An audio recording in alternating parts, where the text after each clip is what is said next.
ब्रह्मा और विष्णु बोले, हे प्रभु, हम दोनों को सृष्टि आदि 5 कृत्यों का लक्षण बताइए। शिवजी बोले, मेरे कृत्य को समझना अत्यंत गहन है, तथापि मैं कृपापूर्वक तुम दोनों को उनके विषय में बता रहा हूँ। हे ब्रह्मा और अच्युत, सृष्टि, स्थिति, संहार, तिरोभाव और अनुग्रह, ये 5 ही मेरे जगत संबंधी कार्य है जो नित्य सिद्ध है। संसार की रचना का जो आरंभ है वह सर्ग है। मुझसे पालित होकर सृष्टि का स्थिति रूप से रहना ही उसकी स्थिति कहा गया है। उसका विनाश ही संहार है। प्राणों का उत्क्रमण ही तिरोभाव है। इन सब से छुटकारा मिल जाना ही मेरा अनुग्रह है। इस प्रकार मेरे 5 कृत्य हैं। इन मेरे कर्तव्य को चुपचाप अन्य पंचभूतादि वहन करते रहे हैं। जैसे जल में पड़ने वाले गोपुर बिंब में आवागमन होता रहता है। सृष्टि आदि जो 4 कृत्य है वे संसार का विस्तार करने वाले हैं। 5वां कृत्य अनुग्रह मोक्ष का हेतु है।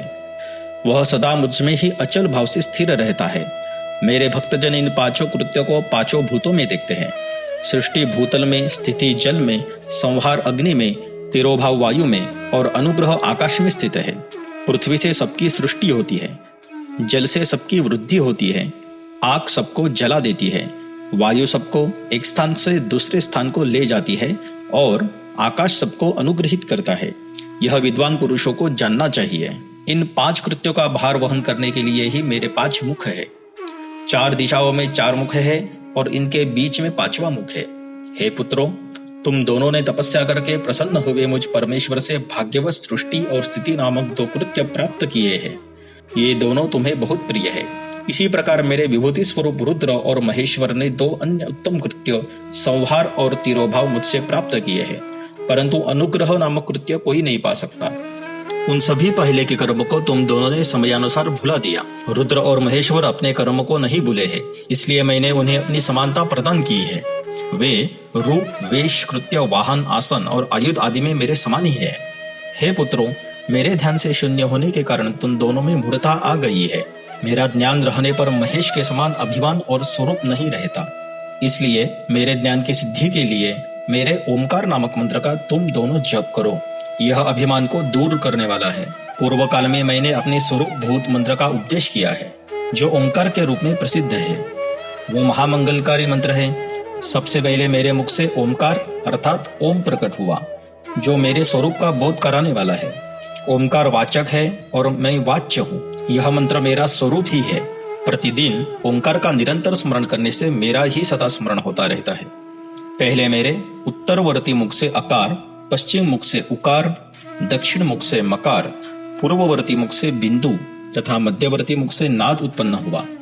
इस प्रकार 5 अवयवों से युक्त होकर ओमकार का विस्तार हुआ है। इन सभी अवयवों से एकीभूत होकर वह प्रणव ओम नामक एक अक्षर हो गया। यह नाम रूपात्मक सारा जगत तथा वेद वर्णित स्त्री पुरुष वर्ग दोनों कुल इस प्रणव मंत्र से व्याप्त है। यह मंत्र शिव और शक्ति दोनों का बोधक है।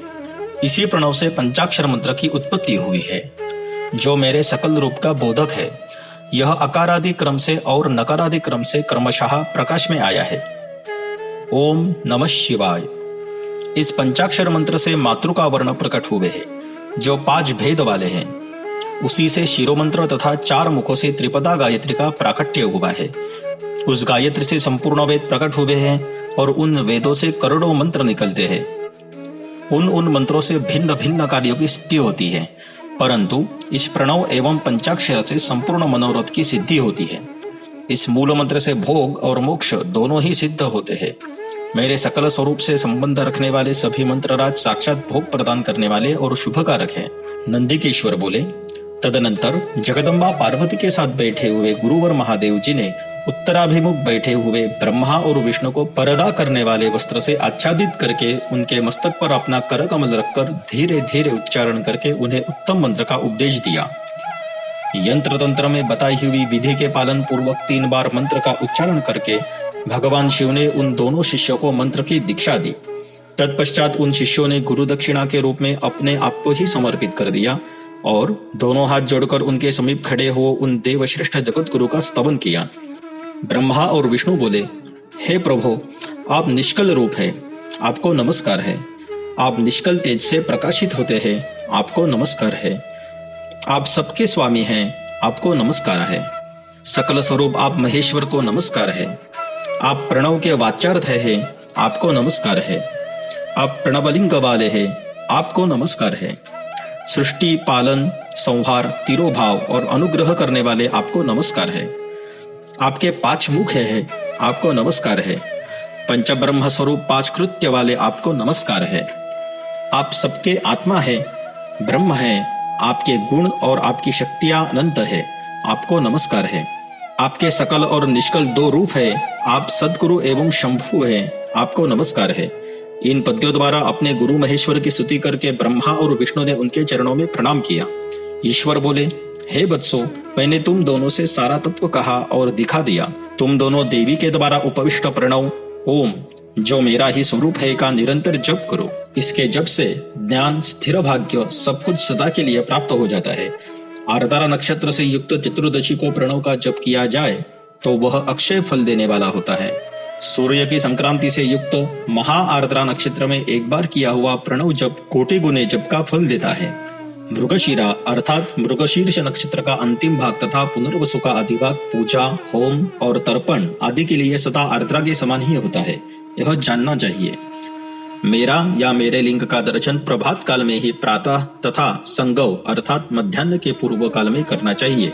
मेरे दर्शन पूजन के लिए चतुर्दशी तिथि निषेध व्यापिनी अथवा प्रदोष व्यापिनी लेनी चाहिए, क्योंकि परवर्तिनी अर्थात अमावस्या तिथि से संयुक्त चतुर्दशी की ही प्रशंसा की जाती है।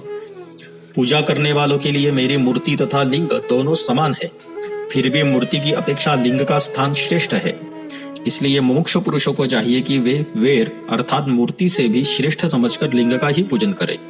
लिंग का ओंकार मंत्र से और वेर का अर्थात मूर्ति का पंचाक्षर मंत्र से पूजन करना चाहिए।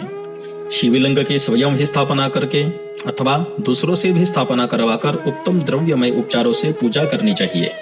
इससे मेरा पद सुलभ हो जाता है। इस प्रकार उन दोनों शिष्य को उपदेश देकर भगवान शिव वही अंतर्धान हो गए।